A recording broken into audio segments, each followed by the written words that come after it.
Hello दोस्तों, आप सभी को अपने YouTube channel Science Solution with Vikas में स्वागत है। आज हम भौतिक विज्ञान में बल तथा गति के नियम को पढ़ेंगे। वो उन छात्रों के लिए मोस्ट इम्पोर्टेंट है जो जेटेट, सीटेट, यूपीटेट, जेएसएससी, उत्पाद सिपाही की तैयारी करने वाले हैं। इन तमाम परीक्षाओं में साइंस से प्रश्न पूछे जाते हैं और हम इन्हीं साइंस को कंप्लीट कराने वाले हैं। आप पूरे वीडियो में मेरे साथ बने रहें ताकि आपको बल तथा गति के नियम कॉन्सेप्ट क्लियर हो जाए। अगर आपको ये वीडियो अच्छा लगता है तो लाइक जरूर करें, जिससे हमें मोटिवेशन मिलता है। चलिए शुरू करते हैं। आपके लिए लाइफ में सबसे बड़ी खुशी उस काम को करने में है जिसे लोग कहते हैं कि तुम नहीं कर सकते। कितनी अच्छी लाइन लिखी हुई है कि जब आपको लगेगा कोई सब सारी दुनिया कह रही होगी कि तुम नहीं कर सकते, तुम नहीं कर सकते, और तुम कर दिखाए तो समझो कितनी खुशी आपको लगेगी। अपने मन में लगेगा कि सारे काम हम कर सकते हैं। आपके अंदर अपने कॉन्फिडेंस बढ़ेगा, जिससे एग्ज़ाम अच्छा जाएगा आपका। चलिए शुरू करते हैं। बल तथा गति यानी फोर्स एंड मोशन। आज गति का हम विशेष अध्ययन करने वाले हैं और उसके व्याख्या भी करेंगे और आपको समझाएंगे, आपके जेहन में उतार देंगे इस बात को। अगर आप बल का वीडियो नहीं देखे हैं तो इसका लिंक डिस्क्रिप्शन में दिया हुआ है, जरूर दाग के देखें ताकि आपके बल के सारे कॉन्सेप्ट क्लियर हो जाए। आज हम 4 की पॉइंट पर ध्यान देंगे।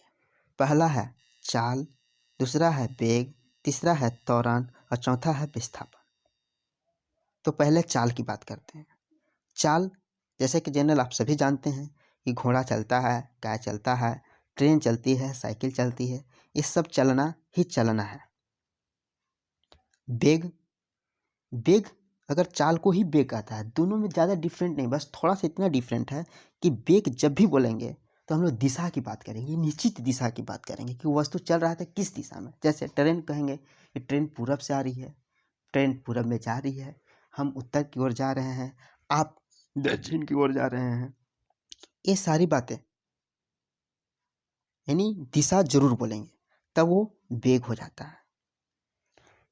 तो आप लोग को चाल का फॉर्मूला जरूर आता होगा, दूरी बटे समय। यानी समय से कंपेयर करेंगे, जहाँ चाल की भी बात करेंगे वहाँ समय की कंपेयर करेंगे, कितना समय में इतना दूरी गए हैं।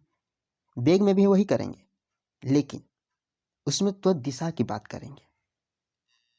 चलिए अब त्वरण की बात करते हैं।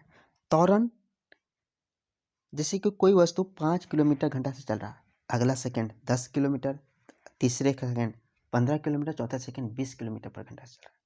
यानी देख रहे हैं ना कि 5, 10, 15, 20 इस तरह से बढ़ते चला जा रहा है। यानी हम वस्तु को क्या करें, पुश कर रहे हैं, ढकेल रहे हैं, उसमें ऐसा बल लग रहा है जो क्या करे, उस वस्तु को गति में तेज कर दे रहा है।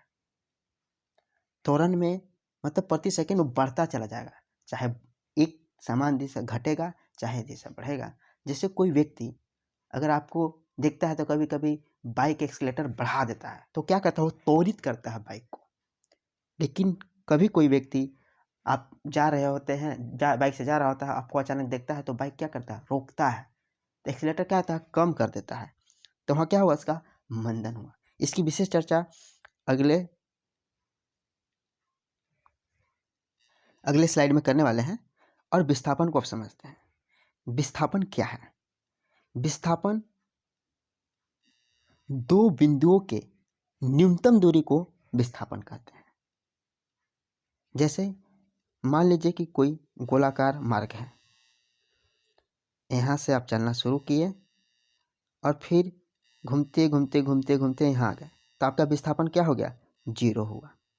लेकिन अगर इस पॉइंट से लेकर इस पॉइंट तक की बात करते हैं तो विस्थापन यही मिनिमम विस्थापन आपका ये होगा। यानी कह सकते हैं कि दूरी कभी 0 नहीं हो सकता है, लेकिन विस्थापन 0 हो सकता है। तो देखिए, वेग बराबर विस्थापन बटे समय होता है, और विस्थापन कोई दूरी ही होगा जो मिनिमम दूरी है, तो मीटर में, और समय का सेकंड यानी मीटर पर सेकंड। नीचे सेकंड था, ऊपर जाएगा तो माइनस में हो जाएगा। लेकिन अगर कोई आपसे यह कहे कि कोई वस्तु गोलाकार मार्ग में घूम रहा है। कहाँ घूम रहा है? गोलाकार मार्ग में घूम रहा है। तो क्या होगा उसका, वो वेग से चल रहा है या चाल से चल रहा है? तो हम कहेंगे कि चाल से चल रहा है, क्योंकि अगर इस सीधा जाता तो कोई इसका निश्चित दिशा नहीं है। अगर घूमता इधर तो इधर हो जाता है, कभी इधर हो जाता है, कभी इधर हो जाता है, यानी कोई निश्चित दिशा नहीं है ना। इसलिए हम कह सकते हैं कि वेग से नहीं, चाल से कोई वस्तु घूमता है। नेक्स्ट देखिए, यहाँ वेग यानी वेलोसिटी को आपको ध्यान से समझना है, क्योंकि इसी जगह बच्चे कन्फ्यूजन होते हैं। कभी यू तो कभी भी, कभी भी तो कभी यू। इसमें कन्फ्यूजन बच्चे अंतर नहीं कर पाते हैं, कन्फ्यूजन ही रहता है। तो देखिए, वेलोसिटी यानी वेग दो प्रकार से होते हैं। एक इनिशियल वेलोसिटी होता है, एक फाइनल वेलोसिटी होता है। इनिशियल वेलोसिटी को प्रारंभिक मतलब प्रारंभ करना कहते हैं, और फाइनल वेलोसिटी को मतलब अंतिम करना होता है। इनिशियल वेलोसिटी को हम लोग यू से डिनोट करते हैं, और फाइनल वेलोसिटी को भी से क्या करते हैं? भी से करते हैं। तो देखिए, मान लीजिए कोई वस्तु या कोई गाड़ी आपके सामने खड़ा है और उसको आप अभी स्टार्ट होते दिख रहे हैं। क्या होते? स्टार्ट होते देख रहे हैं। तो उस समय उस वस्तु का इनिशियल वेलोसिटी यानी प्रारंभिक वेग 0 होगा। क्या होगा? 0 होगा। लेकिन मान के चलिए कोई ट्रेन कोई प्लेटफॉर्म पर मान लें कि आप खड़ा है और उधर से ट्रेन आ रही है। ट्रेन आई और चली गई। मान लीजिए कि आप किसी स्टेशन पर खड़े हैं और कोई गाड़ी या कोई ट्रेन 60 किलोमीटर प्रति घंटा स्पीड से आई और रुकी नहीं, वो चलती चली गई। लेकिन आप जिस समय उस ट्रेन को देखें, उस समय ट्रेन की चाल 60 किलोमीटर प्रति घंटा था, तो उसका आरंभिक वेग u = 60 किलोमीटर प्रति घंटा ही रहेगा। उसी प्रकार फाइनल वेलोसिटी, मान लीजिए कि स्टेशन पर आप खड़े हैं और एक ट्रेन 60 किलोमीटर प्रति घंटा से आई और ट्रेन का अंतिम होते होते तक उसका वेलोसिटी बढ़ गया और वो 70 किलोमीटर प्रति घंटा से हो गया। तो उस समय जब देखें अंतिम बिंदु पर, तो उस समय उसका फाइनल यानी अंतिम चाल 70 किलोमीटर प्रति घंटा यानी v = 70 किलोमीटर प्रति घंटा होगा। नेक्स्ट चलते हैं, अब त्वरण को समझते हैं। त्वरण को हम लोग एक्सीलरेशन a से डिनोट करते हैं, स्मॉल a से। त्वरण भी दो प्रकार के होते हैं, एक धनात्मक होता है, एक ऋणात्मक होता है। धनात्मक को प्लस भी से दिखाते हैं और माइनस भी से मंदन यानी ऋणात्मक। मंदन को 0 पॉइंट कीजिएगा, क्योंकि मंदन ही लिखता है प्रश्न। तो इस प्रकार जैसे कि समझिए कि कोई बाइक आपके सामने से गुजरा, ऑसिलेटर ले रहा है, एक्सीलरेटर ले रहा है, यानी उसका फोर्स यानी उसका गति बढ़ते जा रहा है, तो उसको क्या हो रहा है? धनात्मक हो रहा है। और कोई आदमी स्पीड से आकर अचानक आपके सामने रोकने लगता है, या ट्रेन स्टेशन पर आते समय जैसे धीरे धीरे रुकती है, तो उसका त्वरण क्या हो रहा है? मंदन हो रहा है, उसका त्वरण घट रहा है। इसलिए त्वरण a = वेग में परिवर्तन बटे समय। परिवर्तन मतलब अंतर, अंतिम माइनस प्रारंभ। जैसे 10 - 5 करते हैं तो इसका अंतर कितना हो गया? 5 का हो गया। तो उसी प्रकार v - u/t, t से भाग दे देंगे तो उसका क्या निकल जाएगा? त्वरण निकल जाएगा। यानी कह सकते हैं कि a = v - u/t। इसको क्रॉस मल्टीप्लिकेशन करेंगे, v - u = at, इसलिए v = u + at। यह नियम गैलीलियो ने दिया था, न कि न्यूटन ने। यहाँ बच्चे अक्सर कंफ्यूज करते हैं या गलती करते हैं कि गति के नियम से मार देते हैं और गलती हो जाता है। लेकिन आपको ऐसा नहीं करना है, यह नियम गैलीलियो ने दिया था। गैलीलियो ने 3 सूत्र दिए हैं, नेक्स्ट स्लाइड में आपको बताने वाला है। अगर आपको ये वीडियो अच्छा लग रहा है तो सब्सक्राइब करें जरूर। चलिए नेक्स्ट स्लाइड। थोड़ा सा मिस्टेक हो गया है, a = आरंभिक यानी शुरू कर दीजिएगा, अब v = अंत मतलब अंतिम कर दीजिएगा। तो देखिए, गति के 3 सूत्र हैं। ये नियम किसने दिया है? गैलीलियो ने। ये भी आई है, यानी वेरी वेरी इंपॉर्टेंट, एक प्रश्न अक्सर एग्जाम में पूछते हैं। तो सूत्र देखिए, v = क्या होता है? u/+ at, s = ut + ½ at², v² + u square होगा यहाँ और प्लस 2as होगा।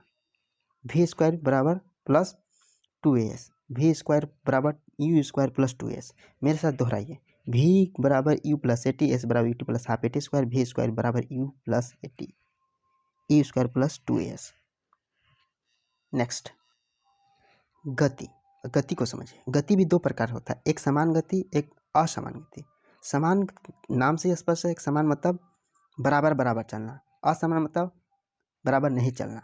जैसे देखिए एक एग्जाम्पल में कि 1 सेकेंड में 50 मीटर, दूसरे सेकेंड में 50 मीटर, तीसरे सेकेंड में 50 मीटर चला। देखिए असमान में देखिए पहले 45, फिर 55, फिर 50 चलता है, तो असमान है। तो परीक्षा में पूछता है कि भीड़ वाले इलाके में जो गति होता है वो किस प्रकार गति होती है, तो आपको मानना है असमान गति। यहाँ देखिए टोटल 3 सेकेंड में 150 मीटर चलता है, ये भी 3 सेकेंड में 150 मीटर चलता है, लेकिन ये अलग अलग चाल से चलता है, अभी समान चाल से चलता है। आइए इसको हम एक ग्राफ के माध्यम से आपको समझाने का प्रयास करते हैं। ये ग्राफ आपके लिए मोस्ट इम्पोर्टेंट है, ये जी टेट के तो एग्जाम में पूछता ही पूछता है। एक समान गति समय दूरी ग्राफ और असमान गति समय दूरी ग्राफ। देखिए हमेशा दूरी इस साइड लिखनी है और समय इधर लिखना है, यानी कहने का मतलब कि जो बिंदु दिख रहा है वो चाल है, यानी दूरी और समय को जो मिला के चलेगा उसी को एक समान दूरी कहेंगे, एक समान चाल गति कहेंगे, और जो मिला के नहीं चलेगा उसको असमान गति। मान लीजिए कि दूरी आप हैं, समय आपकी माँ है, और जो डॉट डॉट बिंदु है वो आपकी पत्नी है। तो जो आपसे और आपकी माँ से मिला कर चलेगी वही एक समान फैमिली कहलाएगी, और असमान फैमिली वो कहलाएगी आप कुछ कर रहे हैं, आपकी माँ कुछ कर रही है और आपकी वाइफ यानी आपकी पत्नी कुछ और कर रही है, तो वहाँ असमान गति कहलाएगी। यदि आपको ये वीडियो अच्छा लगता है तो लाइक शेयर और सब्सक्राइब जरूर करें, और अगर आपको ये वीडियो समझ में आता है तो भी कमेंट में लिखें, और नहीं समझ में आ रहा तभी लिखिए, ताकि हमें यह पता चल सके कि आपको कहाँ समझ में नहीं आ रही है। अगर नहीं समझ में आ रही है तो वीडियो एक बार पुनः देखें, उम्मीद करते हैं कि आपको ज़रूर समझ में आएगी। Thank you for watching my